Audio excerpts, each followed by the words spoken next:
आता वळ दिवसभरातील मोठ्या टॉप 9 नाशिकमध्ये उद्या शरद पवारांच्या राष्ट्रवादीचा भव्य मोर्चा, सुप्रिया सुळेंकडून शरद पवारांचा व्हिडिओ शेअर, बळीराजाच्या हक्कासाठी भव्य मोर्चा, आक्रोश मोर्चात मोठ्या संख्येने सहभागी होण्याचं आवाहन. धाराशिव जिल्ह्यातील 8 गावांमध्ये कुणबी नोंदी सापडण्यास अडचण, सातारा गॅजेट की हैदराबाद गॅजेट याविषयी संभ्रम. 1982 पर्यंत 9 गावे सोलापूर जिल्ह्यात तर आता धाराशिव जिल्ह्यात असल्यानं अडचण.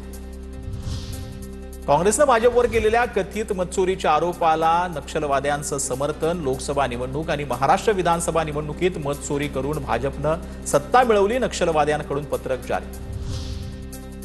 महाराष्ट्राचे नवनियुक्त राज्यपाल आचार्य देवव्रत यांचं मुख्यमंत्री देवेंद्र फडणवीस यांच्याकडून स्वागत. मुंबई सेंट्रल रेल्वे स्थानक येथे रेल्वे पोलीस विभागामार्फत दिली मानवंदना. उद्या महाराष्ट्राच्या राज्यपाल पदाचा अतिरिक्त कार्यभार स्वीकारणार. वादग्रस्त प्रशिक्षणार्थी IAS अधिकारी पूजा खेडकरचं कुटुंबीय पुन्हा वादात. अपहरण झालेला नवी मुंबईतील व्यक्ती खेडकरच्या घरात सापडला. सामाजिक कार्यकर्ते विजय कुंभार यांचा दावा. रबाळे पोलिसांकडून पूजाच्या आईविरोधात गुन्हा दाखल. साताऱ्यात होणाऱ्या 99व्या अखिल भारतीय मराठी साहित्य संमेलनाच्या अध्यक्षपदी ज्येष्ठ साहित्यिक विश्वास पाटील. पुण्यातील महामंडळाच्या बैठकीत विश्वास पाटील यांच्या नावावर शिक्कामोर्तब.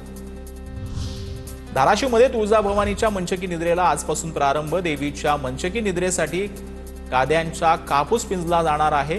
मंचकी निद्रा संपून देवी 22 सप्टेंबर रोजी सिंहासनावर विराजमान होईल. साताऱ्यात एका मातेनं 4 बाळांना जन्म दिलेला आहे. 5 वर्षांपूर्वी 3 बाळांना जन्म दिला असल्यानं अवघड अशी ही डिलिव्हरी शस्त्रक्रियेद्वारे यशस्वी झालेली आहे. डॉक्टरांचं सर्व स्तरातून कौतुक होत आहे.